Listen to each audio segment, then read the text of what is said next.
Founder president south India Baptist association, అలాగే స్థానిక విజయనగరం జిల్లా క్రిస్టియన్ వెల్ఫేర్ అసోసియేషన్ సెక్రటరీగా.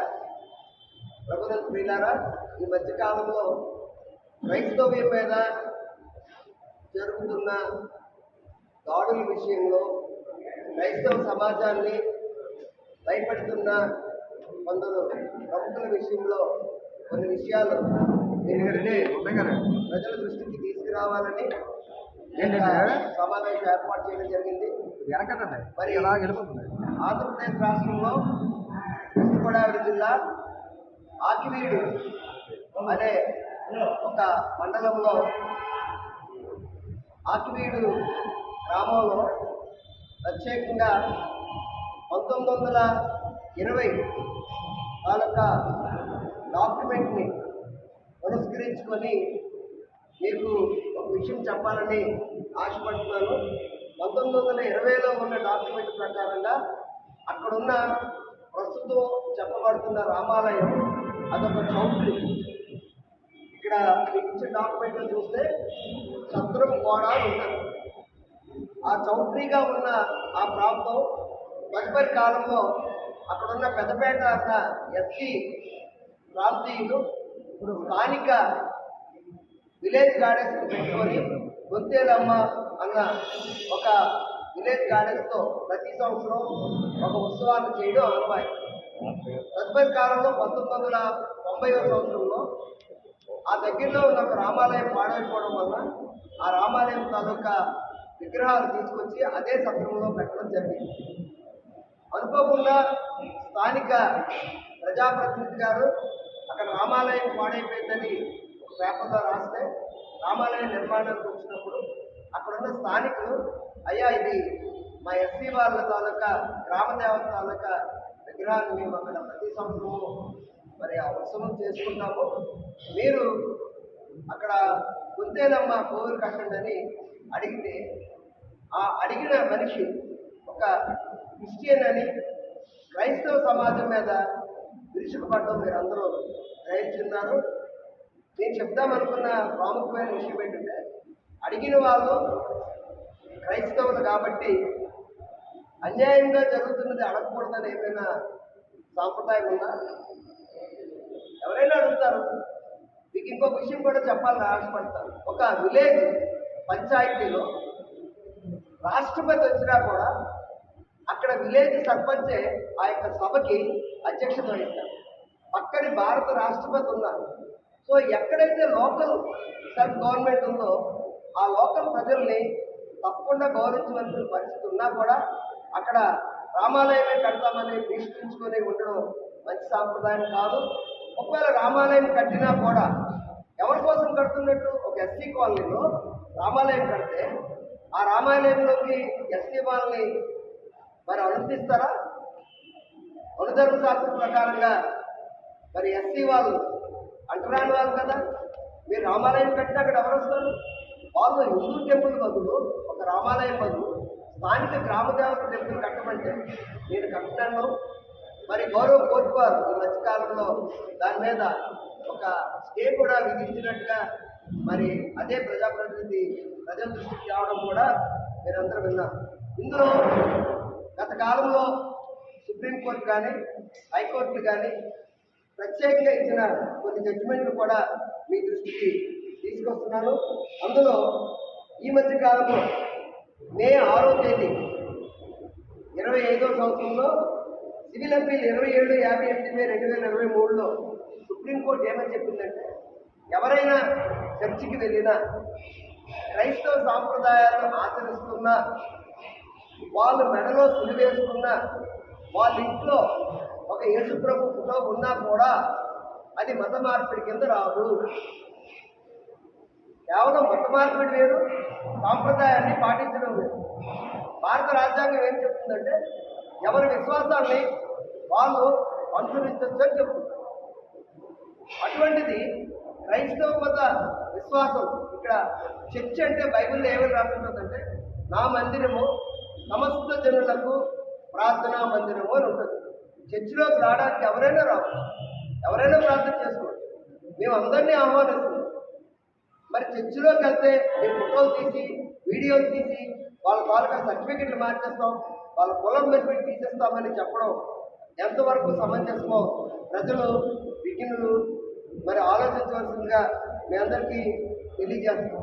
అసలు అక్కడ ఉన్న 113 చర్చిలు అవి ఆథరైజ్డ్ చర్చిలు కాదు, అనాథరైజ్డ్ చర్చిలు కాబట్టి వెంటనే వాటిని తొలగించాలని నోటీస్ ఇచ్చారు. వీళ్ళేనా మరి గత కాలంలో మరి అదే ప్రజాప్రతినిధి ఉన్న ప్రభుత్వమే 2022 సంవత్సరంలో ఒక చర్చ్ అనడానికి ఏమేమి డెఫినేషన్ ఇచ్చిందంటే GO MS number 13 23/2/2002 land register church పేరు రిజిస్టర్ అయినా లేదా పొజిషన్ సర్టిఫికెట్ ఉందా అంటే గవర్నమెంట్ ల్యాండ్లో ఉన్న ఒక చర్చి ఆ చర్చికి పొజిషన్ సర్టిఫికెట్ ఉందా, ఒక గిఫ్ట్ డీడ్ ఉన్నా అది చర్చి కింద పరిగణిస్తూ గవర్నమెంట్ ఇచ్చిన జీవో. ఇదే కాకుండా అందులో ఇంకొక సర్క్యులర్ ఏమందంటే 11/5/2022 circular memo number 28/24/04/2019 the churches in rented buildings ఒకవేళ అద్దెంటిలో చర్చ రన్ చేసినా కూడా అది చర్చిగా గుర్తించి 33,000 చర్చెస్కి గత కాలంలో ఉన్న ప్రభుత్వం వన్ టైం కోవిడ్ రిలీఫ్ ఇవ్వడం జరిగింది. ఆ చర్చెస్ అన్నింటికీ ఐడీలు ఉన్నాయి. ఆ చర్చిలు అన్నీ కూడా గవర్నమెంట్ చేత రిజిస్టర్ చేయబడ్డాయి. ఈరోజు ఆ చర్చి తాలూకా డాక్యుమెంట్స్ ఉన్నాయా, మీకు చర్చి పర్మిషన్ ఉందా అని అడుగుతున్నారు. దాని మీద ప్రస్తుతం ఉన్న ప్రభుత్వం 12 డిసెంబర్ 2024 చీఫ్ మినిస్టర్ ఆఫీస్ నుంచి ఒక సర్క్యులర్ ఇచ్చింది. అది 23/12/2024 ఎమో నెంబర్ 97/82/697/OP/A1/2024 ఆ జీవోలో ఏమని చెప్పిందంటే సచివాలయం స్టాఫ్ ఎట్టి పరిస్థితుల్లో చర్చెస్ కానీ మాస్క్ తాలూకా డాక్యుమెంట్స్ అడగకూడదు. అలాగ అడగడం వల్ల ప్రభుత్వానికి చాలా ఇబ్బంది కలిగిస్తుంది. కాబట్టి అలాగ అడిగిన వాళ్ళు ఎవరైనా ఉంటే మీరు చీఫ్ మినిస్టర్ ఆఫీస్ దృష్టికి తీసుకొస్తే వాళ్ళ మీద సరైన చర్యలు తీసుకుంటామని గత కాలంలో గవర్నమెంట్ ఇచ్చిన జీవో. అరే చర్చ్ అంటే డెఫినేషను గత కాలంలో మీరున్నప్పుడున్న ప్రభుత్వం, ఇప్పుడు మీరున్న ప్రభుత్వం కూడా చర్చ్ అంటే ఏమిటి అన్నదో డెఫినేషన్ ఇచ్చింది. అందులో సుమారు 10,000 మందికి ఆనరోరియం ఇస్తున్నారు. ఆనరోరియం కూడా పాస్ట్ గారికి ఇవ్వరు. గత కాలంలో గోపదేవ నైవేద్యాలని మొట్టమొదటి హిందూ టెంపుల్స్కి ఇచ్చారు. తర్వాత ముస్లిం మాస్కి ఇమామ్స్కి ముజామ్స్కి ఇచ్చారు. ఆ తర్వాత ఈ మధ్య కాలంలో మరి క్రైస్తవ సంఘాలకు పడుతున్నారు. అది పాస్ట్ గారికి ఇవ్వరు, అది కేవలం చర్చికి. ఒకవేళ హిందూ టెంపుల్ అయితే ఎండోమెంట్ డిపార్ట్మెంట్కి లేదా మసీద్ కమిటీకి లేకపోతే చర్చ్ కమిటీకి చర్చి నిర్వహణ నిమిత్తం ఇస్తుంది. ఇది అన్ని మతాలకి సమానం చేస్తుంది.